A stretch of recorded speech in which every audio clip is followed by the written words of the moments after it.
What happened at Georgia's scrimmage on Saturday? Of course, we waited a little bit of time before we get out there with our news. And the biggest thing that's popped up is now that freshman running back Andrew Paul, according to a lot of reporting, has a knee injury, and that is not good news. He's had a very good uh, camp so far. He's been mentioned a lot, actually. So, with Kendall Milton not participating in the most recent two scrimmages, it's given the younger guys the ability to get out there and do their thing. So, it looks like Georgia will have to be without him for some time. And that's disappointing. But we've seen knee injuries with a lot of running backs, Nick Chubb, Todd Gurley, no shot. Well, excuse me, Thomas Brown. I mean, it's a part of being a running back, unfortunately. But I do want to talk about all of the other stuff that kind of went down, and this was a scrimmage that, when we were talking to Kirby after the scrimmage, it was pretty evident that the offense didn't have the day that it had a week ago. And the folks that we spoke to had the same view. It was not at all the same. Um, but anyway, it sounds like part of what's going on here is that the they're still working on stuff. The general consensus is that it seems like Kirby's trying to figure out the rotation on the on the defensive line, perhaps on the offensive line too. I'll get to that in a little bit.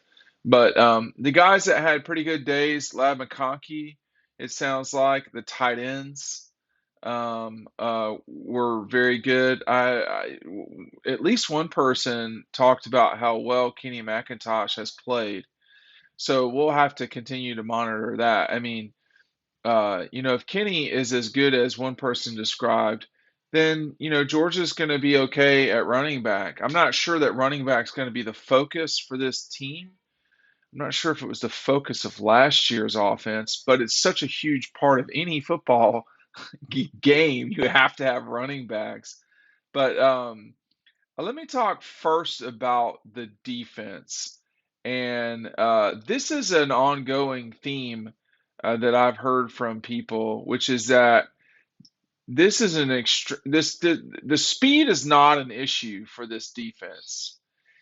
It's making sure that speed is going where it's supposed to go.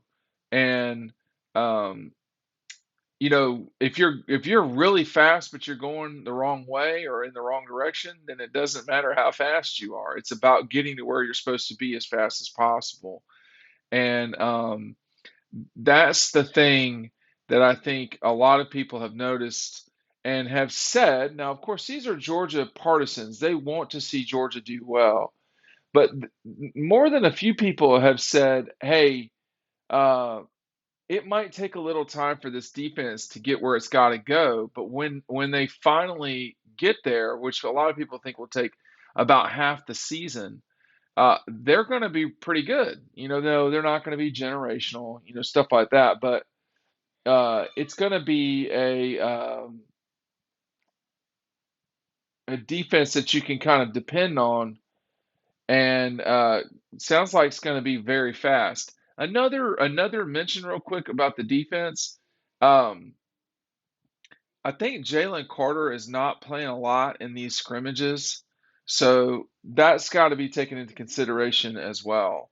The offensive line is sort of jiggling around a little bit, trying to figure out the right guard, the correct guards, of which one of them is the right guard. Make sure you're picking up DAWGSTRUCTION today.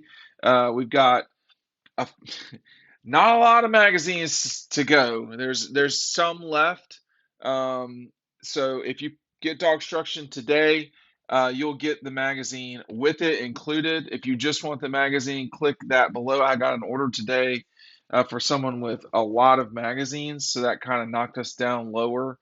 But pick up DAWGSTRUCTION. There are some magazines at Red Zone in Athens on Clayton Street. So you can go down there when you're shopping in Athens. So in Red Zone in Athens on Clayton, They have a fresh stack of books as well as magazines, but I know some people came down and got a book and a magazine yesterday. So go ahead and grab these while you can. The season is 13 days away, if you can believe that. And these are really great gifts to yourself and gifts to others, to be honest with you. But the other, so it sounded like the defensive line rotated quite a bit, but that's how defensive lines go. Didn't get a lot of participation necessarily from Jalen Carter. There were some interceptions that were thrown, and I'm going to get into the backup quarterback thing in a second here. It does look like, and this is not, I think the consensus is that Kamari Lassiter is probably going to be opposite Keely Ringo. Malachi Starks keeps being brought up. Um, and let's just see what happens there. I mean, I've watched him play a lot, and he's a really good football player. But this is a jump in stature as far as the people on the field. So let's just see where that goes. Um, but this is a younger secondary in terms of just where the guys are. You know, there are only three guys on the chart that are juniors and seniors. So everybody else of the 14, those 11 other guys are sophomore or younger. So let's just see where this goes. I know Everett got a lot of work over the weekend, and Starks obviously did too. But there's a lot of up and down with the younger players, but that's not new. Um, and then I think Kenny, I already mentioned that Kenny had a very long run at some stage. I do want to touch on the backup quarterbacks because, or the reserve quarterbacks, however you want to put it. Um, we so Gunnar Stockton is still, getting his feet underneath him. The other two guys you're talking about, Carson and Brock, and they both are got some work with the number one unit yesterday. Uh, it seems like right now that Brock is not as consistent as Carson Beck, but I think the challenge here is so some people think it's clear that uh, some people think it's clear that Carson Beck is the backup quarterback.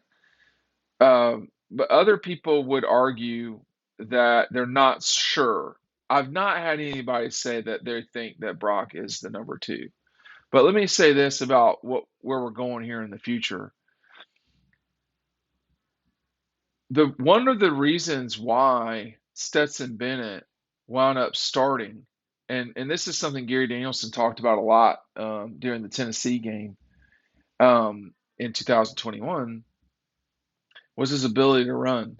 Now, Brock Vandegrift, all this is not just Brock Vandegrift, but all quarterbacks have to be consistent.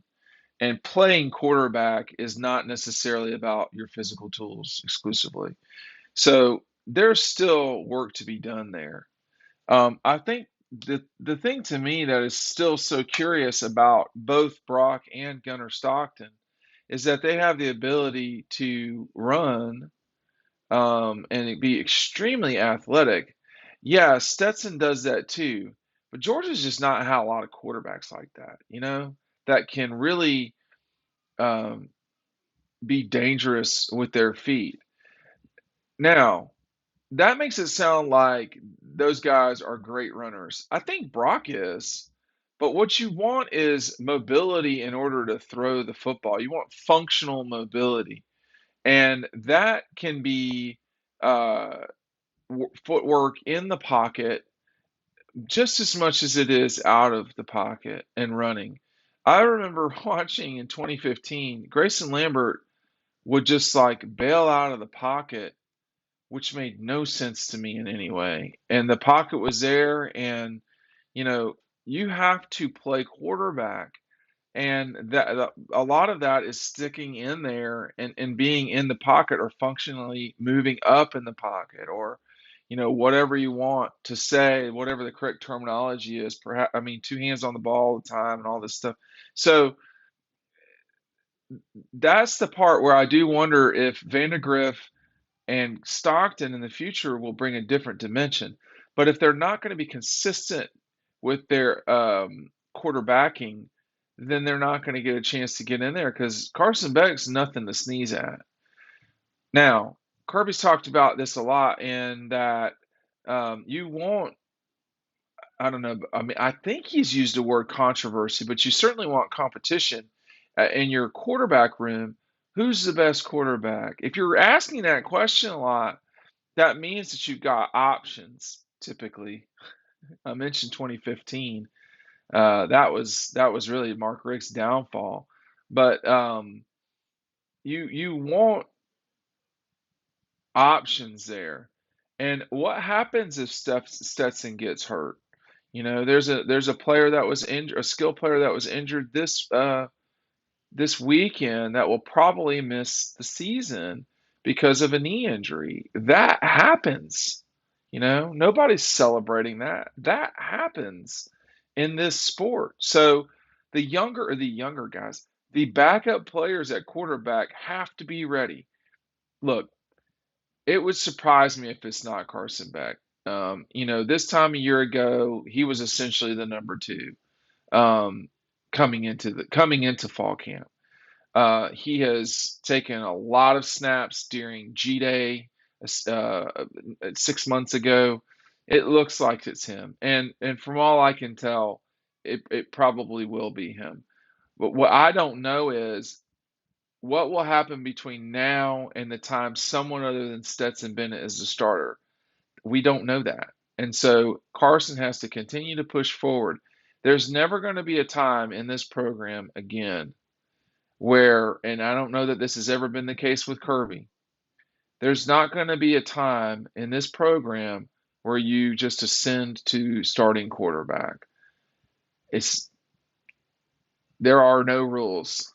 So Stetson could lose this job for any number of reasons. He probably won't, but I'm just saying there are no rules in this thing, and everyone has to be ready to go when they're ready to go.